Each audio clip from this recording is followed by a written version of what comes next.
కర్నూలు జిల్లాలోని ఓ గ్రామంలో వర్షాలు పడగానే సందడి మొదలవుతుంది. జిల్లా నలుమూలలు ఇరుగు పొరుగు జిల్లాల నుంచే కాక దూర ప్రాంతాల నుంచి సైతం అన్వేషకులు బయలుదేరతారు.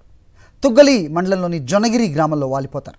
ఇంతకీ వీరు ఎందుకు వస్తారో తెలిస్తే ఆశ్చర్యం కలకమాందు. జొన్నగిరి గ్రామంలో వజ్రాల అన్వేషణ కోసం ఎక్కడెక్కడి నుంచో ప్రజలు వస్తారు. వర్షాలు కురవగానే ఈ గ్రామంలోని పంట పొలాలు, పచ్చిక బయళ్ళు, మైదానాల్లో వజ్రాల వేట మొదలెడతారు. ఈసారి కూడా కర్నూలు జిల్లాలో వజ్రాల అన్వేషణ ప్రారంభమైంది. జొన్నగిరి గ్రామంలో పంట పొలాలు, మైదానాల్లో వజ్రాల అన్వేషకుల సందడి మొదలైంది. వజ్రాలు దొరికితే తమ కష్టాలు తీరుతాయనే చిన్న ఆశతో చాలామంది ఈ ప్రాంతానికి తరలివస్తూనే ఉన్నారు.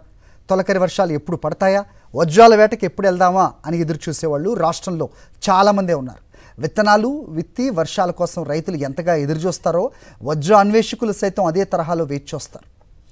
భూమి పొరల్లో సహజ సిద్ధంగా ఉండే వజ్రాలు వర్షాల తాకిడికి బయటపడుతుండటం ఈ ప్రాంతంలో ఏడాది పొడవునా జరుగుతూనే ఉంటుంది.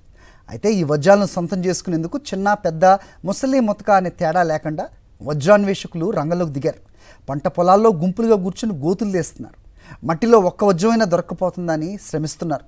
కొందరు కుటుంబాలతో సహా తరలిస్తే మరికొందరు స్నేహితులతో కలిసి గుంపులుగా కనిపిస్తున్నారు. ఒక వజ్రం దొరికితే తమ పంట పండినట్టేనని చెబుతున్నారు. భూమిలో నుంచి పైకి వాన వలన వల్ల పైకి తేలుతున్నాయి. దాని వజ్రాలు అందువలన వానల కాలమే వెతకలాడడానికి వస్తారు. అదిగాక జొన్నగిరి అంటారు. యాక్చువల్గా జొన్నగిరి కాదు, స్వర్ణగిరి అంటారు. శ్రీకృష్ణదేవరాయలు పరిపాలించినది. అక్కడ పాలిష్ చేసి అన్ని చేసేది అంతా ఇక్కడే ఉన్నది. అశోక్ చక్రవర్తి శిలాశాసనం ఇక్కడే ఉంది.